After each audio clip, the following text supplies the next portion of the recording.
কোচবিহার রাজবাড়ি আজ থেকে প্রায় 138 বছর আগে 1887 সালে মহারাজ নৃপেন্দ্র নারায়ণ তত্ত্বাবধানে উত্তরবঙ্গে গড়ে ওঠে এই বিশাল রাজপ্রাসাদ।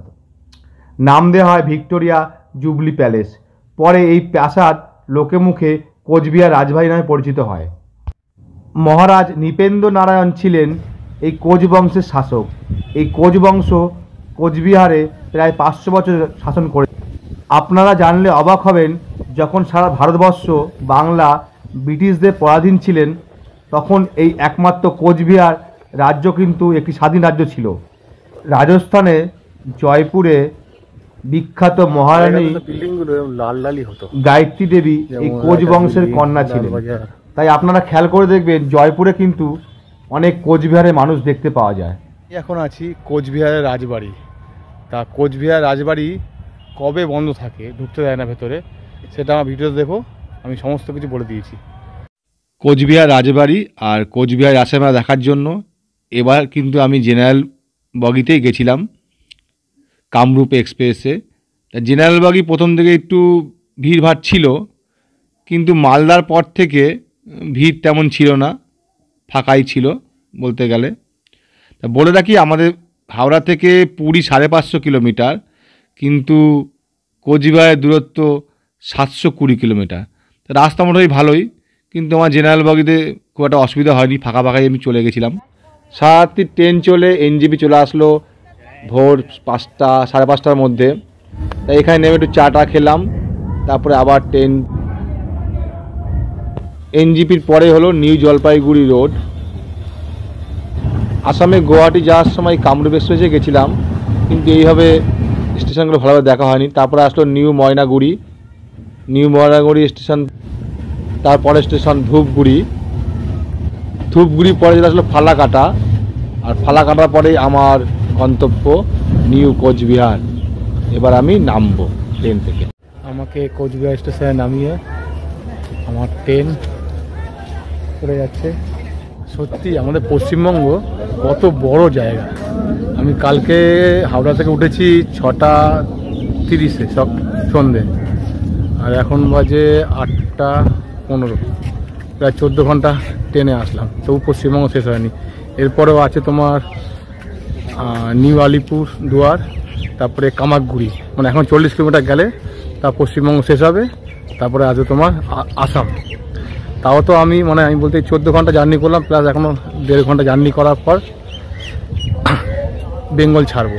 তাও তো আমি মেদিনীপুর বা কাকদ্বীপ থেকে আসিনি, হলে তো আরও 4 ঘন্টা অ্যাড হয়ে যেত। সত্যি পশ্চিমবঙ্গে আমাদের অনেক বড় একটা রাজ্য, যেখানে পাহাড়, সমুদ্র, জঙ্গল সবই আছে। চলো এবারে স্টেশন থেকে বেরোই, দেখি কোথায় কীভাবে রাজবাড়ি যাওয়া যায়। স্টেশনটা কিন্তু বাইরেটা বেশ দারুণ, কিন্তু খুব সুন্দর, একদম রাজবাড়ির মতন রং করা, দারুণ লাগছে।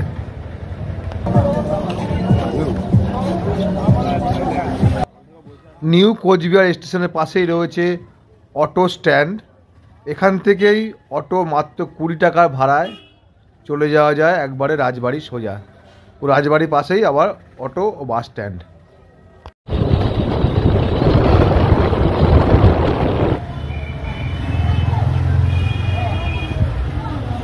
চলে এসেছি অনেক প্রতীক্ষার সে কোচবিহার রাজবাড়িতে।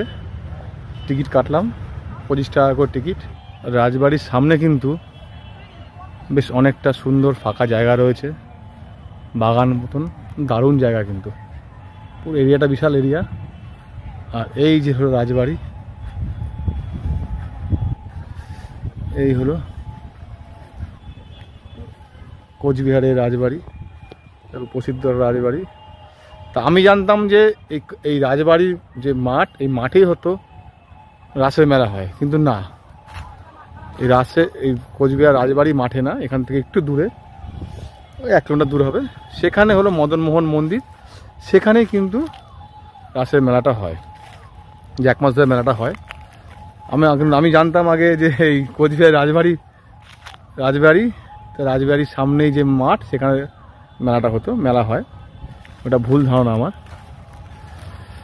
আর এই যে মোটামুটি লোক আসছে, তা এটা খোলা থাকে ভেতরটা, এখন ভেতরটা জানি না খোলা আছে কি না আছে। চলো সামনে যাচ্ছি আস্তে আস্তে। কোচবিহার রাজবাড়ি, এই রাসের সময় প্রচুর লোক আসে প্রচুর লোক, কোচবিহারের লোক কিন্তু এই রাসের সময় এখানে আসে, সমস্ত জেলার লোক।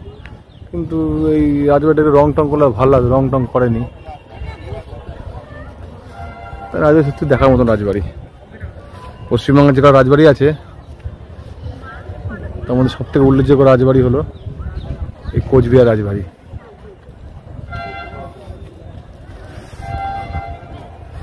এই রাজবাড়ি স্টাইল এখানে স্টেডিয়ামটা মানে এক্সটেনশনটা করেছে। তারা ভিতরে ঢুকতে দেবে না, ঢোকা বারণ। তো ঢুকতে দিলে ভালো হতো, এই সময় লোক টোক আসে বেশি, ওই জন্য এখন বন্ধ।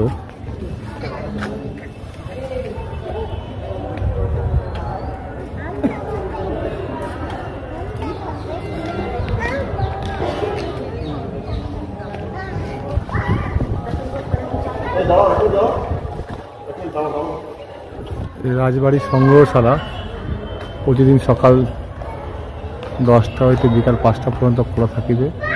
প্রতি শুক্রবার সংগ্রহশালা বন্ধ থাকিবে। তো আজকে তো শুক্রবার না, ওই জন্য বন্ধ রয়েছে আজকে।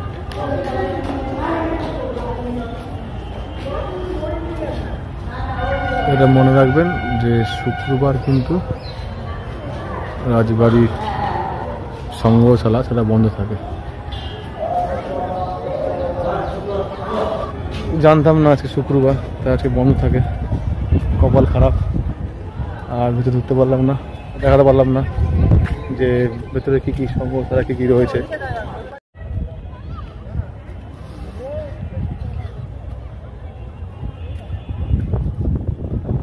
রাজবাড়ির পেছনটাতে যাই, পেছনটা কি দেখা যায় দেখি একটুখানি, পেছনটাতে ঘুরে আসি এখন। এতক্ষণ রাজবাড়ির সামনেটা দেখালাম, এবার রাজবাড়ির সাইডটা দেখাচ্ছি। এই যে সাইড, এতটা চওড়া রাজবাড়িটা, আর এতটা লম্বা অনেক বড়, চওড়া এইটুকু রাজবাড়ি। আর এই পেছনটা দেখাচ্ছি, পেছনটা কেমন দেখতে। তোমার সামনেটা দেখেছি, পেছনটা দেখো এবার, এই পেছন দিকটা।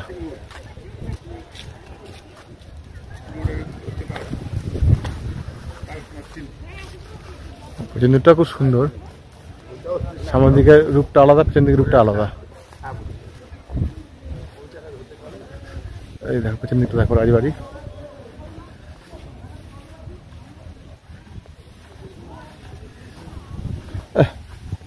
শুক্রবার বন্ধ থাকে, জানলে আজকে ঢুকতাম না, কালকে ঢুকতাম, কিছু করার নেই।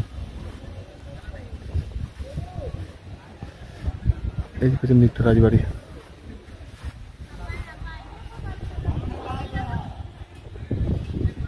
পেছন দিকটা কিন্তু রং টং করেছে বোঝা যাচ্ছে, সামনের দিকে রং করা হয়নি এখনো, রং কাজ হচ্ছে হয়তো।